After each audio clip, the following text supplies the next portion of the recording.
بسم الله الرحمن الرحيم. نحمده ونصلي ونسلم على رسوله الكريم. اما بعد. سیدنا علی مرتضی رضی اللہ تعالیٰ عنہ یہ رات کے وقت تہجد میں اٹھ کے عبادت فرمایا کرتے تھے، تو ایک شعر حضرت علی روزانہ تہجد میں سجدے کے اندر اتنی کثرت سے پڑھا کرتے تھے کہ حضرت علی کے محلے میں رہنے والے بچوں کو یہ مصرع یاد ہو گیا تھا. بڑا زبردست مصرع ہے.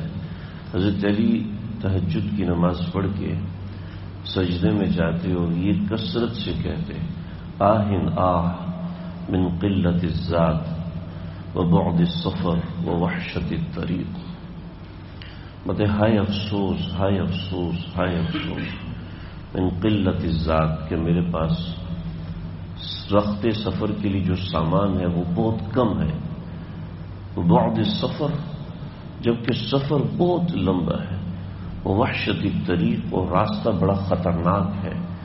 راستہ ایسا ہے کہ اس میں سامان کی ضرورت زیادہ ہوتی ہے.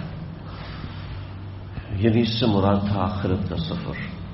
یہ وہ شخص کہہ رہا ہے جس کو نبی اکرم صلی اللہ علیہ وسلم نے دنیا میں فرما دیا تھا کہ علی تمہارا گھر اور میرا گھر بالکل آمنے سامنے ہوں گے، اور آپ صلی اللہ علیہ وسلم کا گھر مقام محمود پر ہے. مقام محمود وہ مقام ہوگا جو مقام باری تعالیٰ سے بالکل متصل اور جڑا ہوا ہوگا.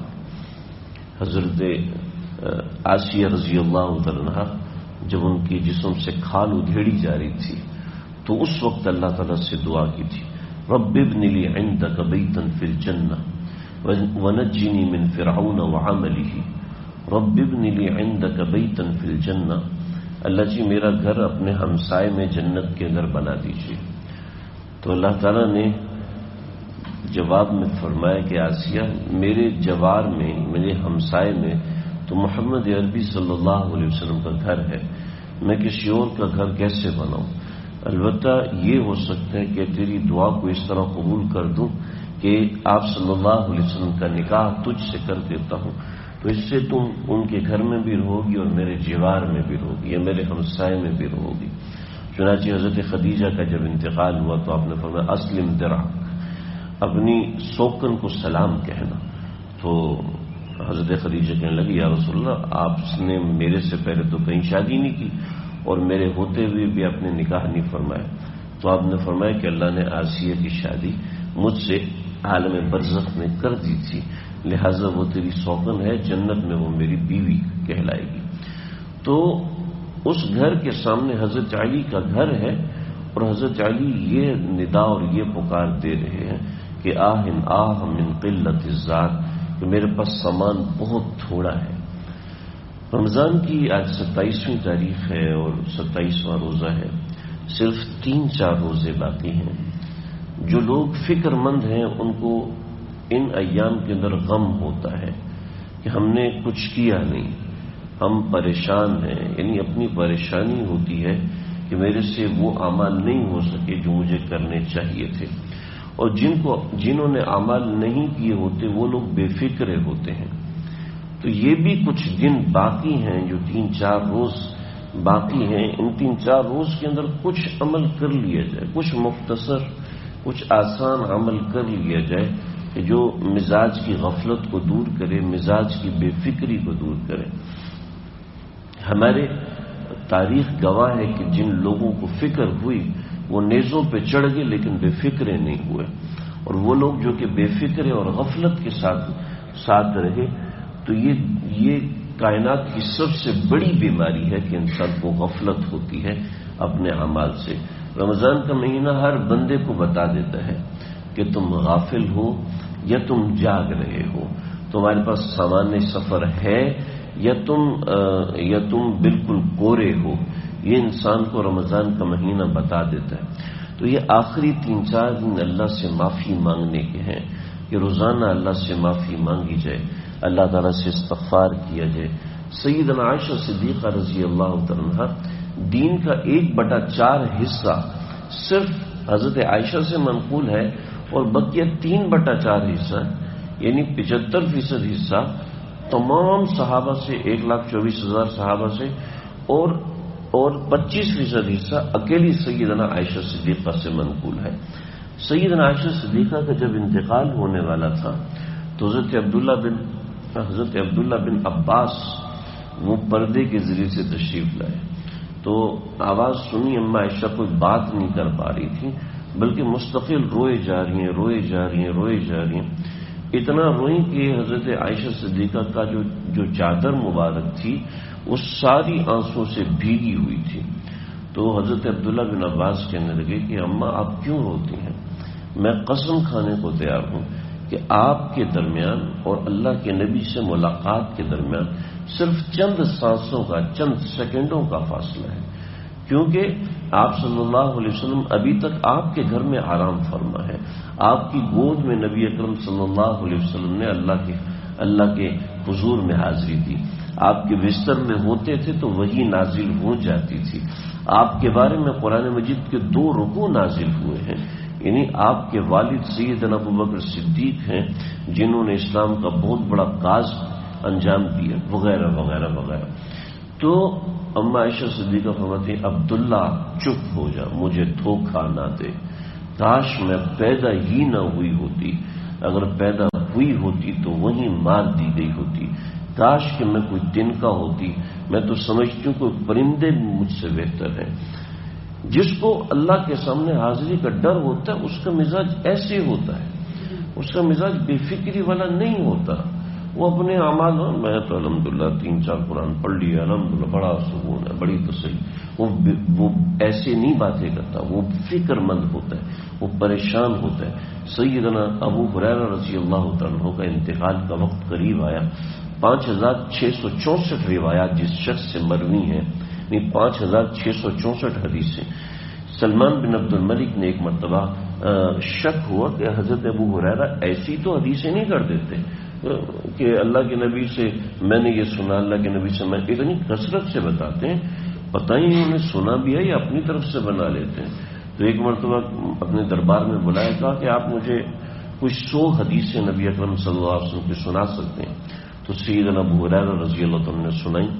پردے کے پیچھے کاتب کو بیٹھا کہ تم لکھتے جانا یہ کیا بول رہے ہیں، چنانچہ 100 روایات سنائی۔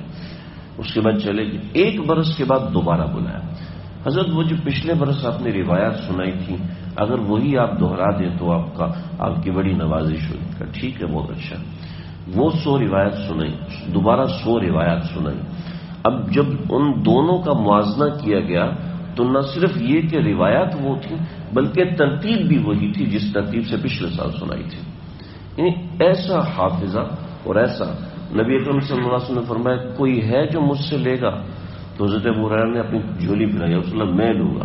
آپ نے اٹھایا، 1 2 3 4 5، یعنی ہوا میں مٹھی بھری اور گود میں ڈال دی، ہوا میں مٹھی بھری گود میں ڈالی، ہوا میں مٹھی بھری گود میں ڈالی۔ حضرت ابو ہریرہ نے اٹھا کے اپنے سینے سے لگا لیا۔ آپ نے فرمایا تم نے لے لیا؟ کہ جی یا رسول اللہ میں نے لے لیا۔ پھر فرمایا کہ اللہ کے نبی نے ہمیں 5 بورے علم سکھایا تھا، 5 بورے علم سکھایا تھا، ان میں سے 2 بورے میں نے آپ کو سکھایا ہے، بقیہ اگر میں آپ کو سکھاؤں تو تم مجھے یہاں سے کاٹ دو گے۔ یعنی ایسا علم اللہ کے نبی نے سکھایا۔ لیکن جب انتقال کا وقت ہے تو اتنا روئے، اتنی شدت سے روئے۔ حضرت کیا بات ہے، اتنی روایات آپ سے مروی ہیں، آپ کیوں گھبرا رہے ہیں؟ فرمایا کہ اگر اللہ نے مجھ سے پوچھ لیا کہ ابو ہریرہ کوئی ایک تسبیح بھی میرے لیے پڑی تھی تو میں کیا پیش کروں گا؟ یعنی اپنے اعمال کے اوپر اتنا گھبراتے تھے، اپنے اعمال پر اتنا پریشان ہوتے تھے کہ اللہ رب العزت کے دربار میں کیا لے کے جاؤں گا۔ تو یہ اس طرح کے بے شمار واقعات ہیں، بے شمار چیزیں ہیں کہ جو ہمارے اکابرین سے منقول ہیں۔ تو اپنے اعمال کے اوپر بے فکری نہیں رکھنی۔ دوسرا، یہ جو 3-4 دن رہ گئے ہیں، ان 3-4 دن کے اندر بھی اپنی کوئی فرصت نکالے، کچھ وقت 15-20 منٹ قرآن کے لیے، 15-20 منٹ دعا کے لیے، 15-20 منٹ ذکر کے لیے، 15-20 منٹ نفلی نماز کے لیے، کچھ 1-1.5 گھنٹہ تو ہر بندہ نکال سکتا ہے۔ ویسے بھی لاک ڈاؤن ہے، زیادہ مصروفیات بھی نہیں ہے، تو کچھ دیر مسجد میں گزاریں، کچھ دیر اپنے گھر کے مصلے پہ گزاریں کہ ہمارے اندر یہ فکر پیدا ہو۔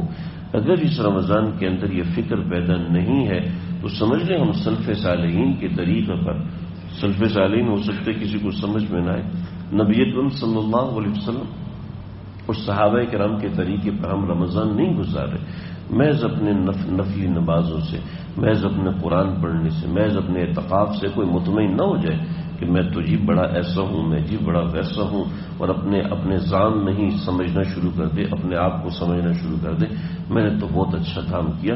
یہ دن آخری دن ہے، اللہ سے معافی مانگنے کے ہیں، اپنے اعمال کے اوپر معافی مانگنے کے ہیں، اپنی عبادات پر معافی مانگنے کے ہیں، اپنی تلاوت پہ معافی مانگنے کے ہیں، اپنے بیانات پہ معافی مانگنے کے ہیں، اپنی مسجد میں آنے پر، تراویح پڑھنے پر، پڑھانے پر، سجدے کرنے پر، کروانے پر، ان چیزوں پہ اللہ سے معافی مانگنے کے ہیں، اور بار بار معافی مانگنے کے ہیں۔ ایک بار معافی مانگنے سے جس کو تسلی ہو جائے اس کا مطلب ہے اس نے معافی کا حق ادا نہیں کیا۔ جب بار بار انسان معافی مانگتا ہے تو اس میں مزید گہرائی پیدا ہوتی ہے، اور گہرائی پیدا ہوتی ہے، اور گہرائی پیدا ہوتی ہے۔ اس سے جو قلبی سکون حاصل ہوتا ہے وہ ایک بار کہنے سے نہیں ہوتا، یہ فارمیلٹی نہیں ہے بلکہ یہ بندگی ہے، یہ عبودیت ہے جو انسان نے اللہ کے سامنے پیش کرنی ہے، اپنے دل کو پیش کرنا ہے، الفاظ کو پیش نہیں کرنا کہ صرف اللہ کے سامنے الفاظ کہہ رہے بلکہ اپنے دل کی حالت کو پیش کرے، اللہ کے سامنے ہاتھ اٹھائے، کبھی اٹھا کے ٹوپی اتار کے سر پہ نیچے رکھ دے، اللہ جی اپنا سر آپ کے قدموں میں رکھتا ہوں، یعنی منتیں کرے، اللہ سے معافیاں مانگے اور روئے، گڑ گڑائے۔ رونا نہیں آتا، فرمایا ابکو فإلم تبکو فتوکو، نہیں آتا شکل بنا لو لیکن میرے سامنے اس طریقے سے گڑ گڑاؤ، اس طریقے سے عاجزی کرو کہ میں فرشتوں کے سامنے فخر کروں، یہ دیکھو میرا بندہ مجھ سے ڈر رہا ہے۔ تم نے کہا تھا یہ زمین میں فساد کرے گا، یہ تو میرے سامنے رو رہا ہے۔ تم نے کہا تھا کہ یہ زمین میں خون بہائے گا، یہ تو زمین پہ آنسو بہا رہا ہے، یہ میرے سامنے رو رہا ہے۔